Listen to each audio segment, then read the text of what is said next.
जय हरी विठ्ठल. एक सिद्ध फकीर तुकोबांच्या देहूत दाखल झाला.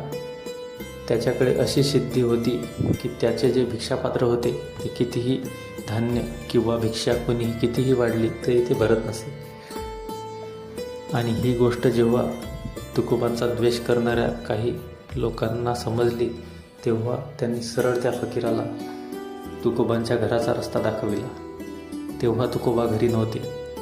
तुकोबांची पत्नी जिजाबाई जात्यावर दळण दळत होती व त्यांची 2 ते 2.5 वर्षाची मुलगी आईच्या आजूबाजूलाच खेळत होती.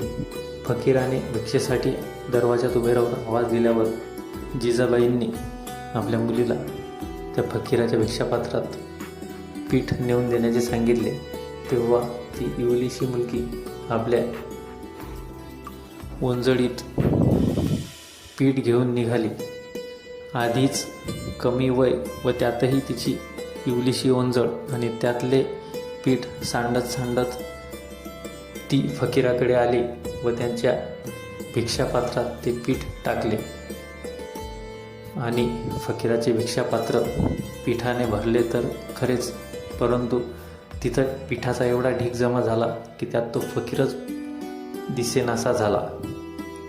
तेव्हा फकीर आश्चर्यचकित झाला की तुकोबांच्या इवल्याशा मुलीत जर हे सामर्थ्य आहे तर तुकोबांचे सामर्थ्य काय असेल.